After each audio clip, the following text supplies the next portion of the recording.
If you know the enemy and know yourself, you need not fear the result of 100 battles. Alright, I have joined a free-for-all event.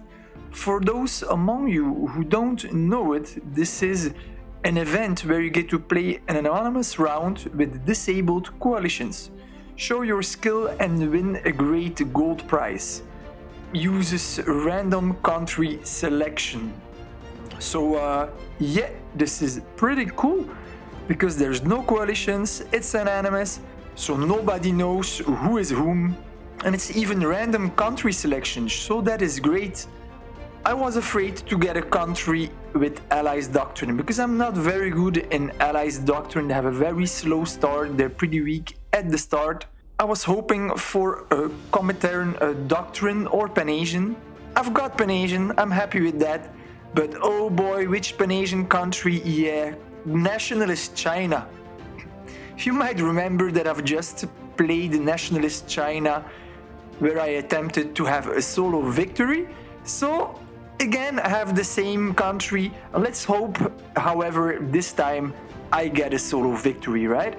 So I have started off pretty good. Let's select all my troops. I have got my 15 starting infantry. I made 1 extra interceptor. I've produced 3 armored cars, 4 submarines and 7 artillery. So my coastline is safe, which is good because Japan here, he is invading Taiwan only with 4 infantry. However, he's gonna be very disappointed once he discovers that here in the capital there are 3 units. So either he will lose or he will heavily damage his units. Not only that, but Japan, he has also attacked here Okinawa, but Okinawa managed to take already a core province of his. Not only is he in war with Taiwan and Okinawa, but he is also in war with the island here of Sakhalin. So he's seeing it big, Japan. He is attacking 3 AI countries, but he might have chewed off more than he can bite. I've got a supply drop in Communist China, which is good because he's inactive.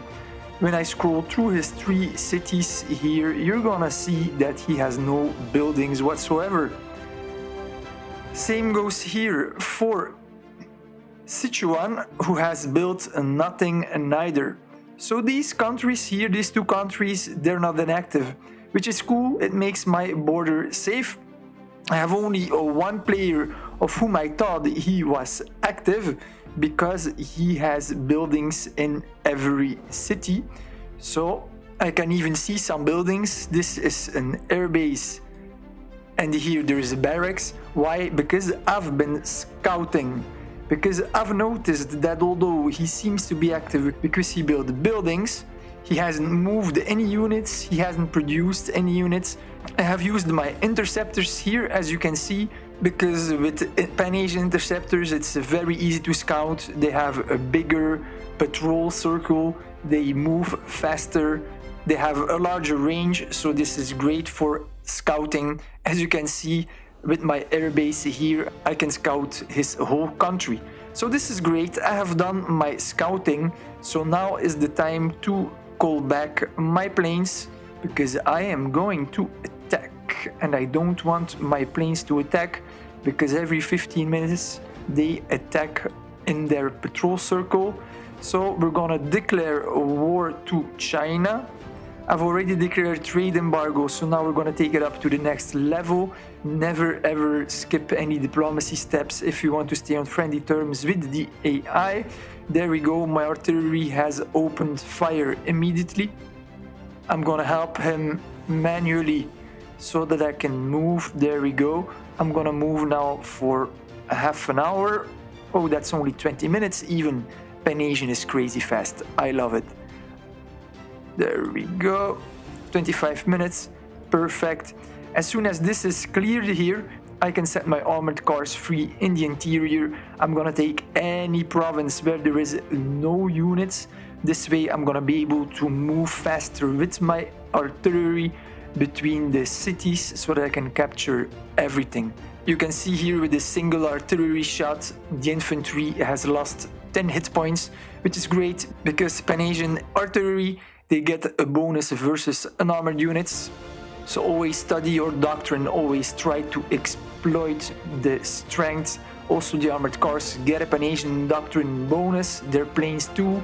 You might see when I play, I usually try to use the doctrine at its best and specialize in units in which they are good. It's also a dangerous strategy because it makes you a little bit predictable, so you always need to try to adapt. Spoken of adapt, during this game I am going to use a strategy of one of my Call of War friends. His name is Ivan. Some of you might know him. He's an extremely good player. Unfortunately, he can also be a little bit arrogant about it. He's often in the Discord channel trying to help other players, but he is always convinced that he is right. Anyway, still very good player. He gave me solid advice that I'm gonna test with the Pan-Asian doctrine. I'm gonna produce only armored cars, anti-air, railroad guns, interceptors, subs, and naval bombers. The railroad guns, they are fast due to the Pan-Asian doctrine. Together with the extra terrain bonuses, I'm gonna be able to protect them with anti-air and with my interceptors. And when I put 10 railroad guns in one stack, they're gonna be virtually unstoppable. I'm gonna build infrastructure to move faster. I don't know, I've never ever played with railroad guns because they're defensive units and the slowest unit in the game, but let's see how it goes. It's always fun to try something new, right? The conquest is going great. The first province already has fallen and 2 shots have been dealt to the stack here in Guilin. It's gonna take 1 more shot, I think, and then it's gonna be done for. So I'm already moving my artillery every half an hour closer to the next target. What is going to happen normally is once this unit is destroyed, immediately I get another free shot to attack this stack. My armored cars are already in position to take over the province as soon as possible. This way I can conquer the terrain very fast because Pan-Asian armored cars are one of the fastest units in the game. I'm gonna just be able to take this country so fast. This should be over in less than a day.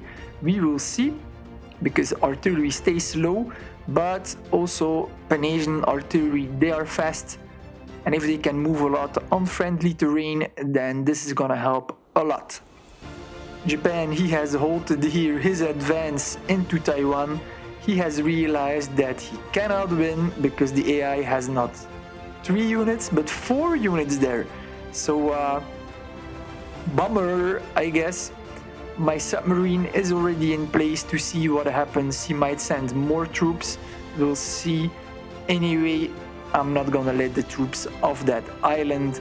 I'm gonna do something cunning, but I'm gonna keep that for a teaser for later. Just stay tuned.